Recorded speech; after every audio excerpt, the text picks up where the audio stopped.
তো মানুষ তো খালি খাইলেই হয় না, তার তো শুইতে হয়, তার একটা থাকার জায়গা লাগে, তার একটা কাপড় লাগে। তো এখন তো লজ্জা একটা ব্যাপার আছে, কাপড় ছাড়া তো চলবে না। আগে না হয় নেংটি পরেই ঘুরতো, ভরসা খেয়েই থাকতো, কিন্তু এখন তো একটু আমরা নেংটি পরবো না, আমরা একটা কাপড় চাই, তাহলে একটা কাপড় দিতে হবে, দিতে হবে। তাহলে ওই খাবারের খরচ যা, তার 40% তাকে আরেকটু বাড়ায় দাও।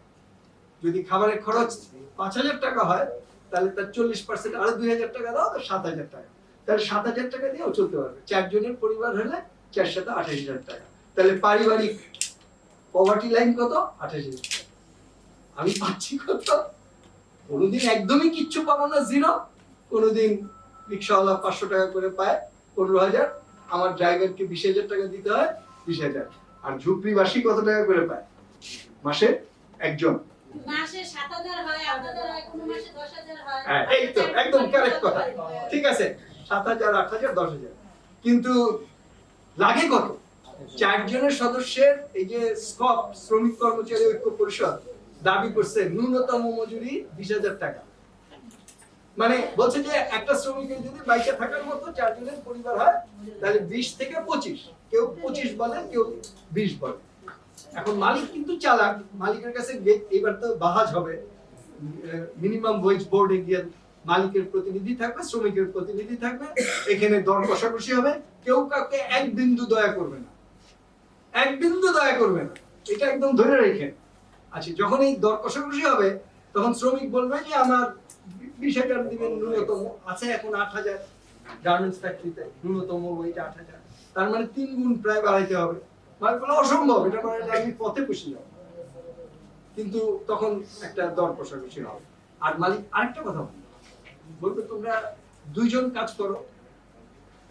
আরেকটা কথা বলবে, তোমরা ওভারটাইম করো, ওইটা 20,000 জোর। অর্থাৎ তোমার আয়ু কমায়া আর তুমি একটু কম খাও, তো বাড়িতে একটু খারাপ বাড়িতে থাকো, এইসব বলে টলে আপনাকে ঠেলে দিবে একটা, মানে যেখানে গিয়ে আপনি বলবেন যে এইবার আচ্ছা এর চেয়ে নিচে নামাইলে আমি ফাটিয়া পড়ি। যখন আপনি ফাটিয়া পড়িবেন, এই পর্যায়ে পৌঁছাবে, তখন মালিক থাম। তাহলে এই পরিস্থিতিতে আমরা আছি। আর যেটা বলতেছিলাম, রবি কানগুর তো দারিদ্র এই সংজ্ঞা গ্রহণ করেন, বলছে না এটা তো ম্যান, মানে প্রথম ইংরেজিতে বলেছে man does not live by bread alone. মানুষ খালি রুটি খায়, মানে খালি খাবার খাওয়া মানুষ, এটা হলো গবাদি পশু। এই দারিদ্রের সংজ্ঞা হচ্ছে লাইফস্টক ডেফিনিশন অফ পভার্টি। সুতরাং রবি কানগুর বলছে যে আমি দরিদ্রদেরকে গিয়ে জিজ্ঞেস করব দারিদ্র, এবং পৃথিবীর 1,000 দরিদ্র লোককে গিয়ে জিজ্ঞেস করছে, এশিয়া, আফ্রিকা, ল্যাটিন আমেরিকা, দারিদ্র। তারা দারিদ্র কি বলতে বুঝেছে? শান্তিহীন জীবন, শান্তি নাই জীবন, নিরাপত্তাহীন জীবন। দারিদ্র বলতে বুঝেছে খালি খাওয়া পড়া না, বলছে খাওয়া নাই, পড়া নাই, শিক্ষা নাই, বাসস্থান নাই, মানে কোনো জায়গায় কোনো নিশ্চয়তা নেই। ফ্লোটিং মানুষ, আমরা ভাসমান মানুষ, আমরা এক্সক্লুডেড মানুষ, আমরা সমাজে থেকেও সমাজের বাইরের মানুষ। তারপরে রবি কানগুর জিজ্ঞেস করছে তোমাদের সমাধানের উপায় কি? কি বলেছে তারা? বলছে আমাদের প্রথম সমাধান হলো আত্মীয় স্বজন। আত্মীয় স্বজনের কাছে গিয়ে চাই, ভাই দরিদ্র হয়ে গেছি, কিছু টাকা পয়সা দাও, খাওয়া পাওয়া যদি পাওয়া যায়। এখন দরিদ্রের আত্মীয় যদি দরিদ্র হয়, তাহলে ওই সমাধান আর চললো না, বাতিল। তারপরে দ্বিতীয় সমাধান কি? বলছে এনজিও।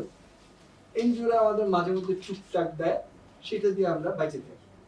তারপরে জিজ্ঞেস করছে কিন্তু আবার এটার সঙ্গে এটাও বলছে কিন্তু এনজিওরা ট্রান্সপারেন্ট না, স্বচ্ছ না। কোথা থেকে টাকা পাইলো, কোথায় টাকা ব্যয় করলো, মাইক্রো ক্রেডিট কত দিল, সেখান থেকে ইন্টারেস্ট কত পাইলো, তাই আবার কত নিল, আবার কত দিল, এগুলো আমরা পরিষ্কার জানি না। তবু তারাই আমাদের কিছু কিছু দেয়। ওই যে একজন বললো লাভ দিন, সুদিন, মাইক্রো ক্রেডিট দিবে নাকি এনজিও? কখনো দিবে না। তাহলে ওরই চলবে না, এনজিও চালানোর জন্য তো একটা খরচ লাগে। আচ্ছা যাক, তাহলে এনজিও হচ্ছে না। তৃতীয় কে? তখন বলছে আল্লাহ, ঈশ্বর। ঈশ্বর ছাড়া আর কেউ না। দরিদ্র এই হলো নবীকরণ। আর আমরা কি বলি? আমরা বলি মানুষই মানুষের সমাধান দেয়, এবং যার সমস্যা সেই তার সমাধান খুঁজে পায়। তবে তাকে সংগঠিত হতে হয়, ঐক্যবদ্ধ।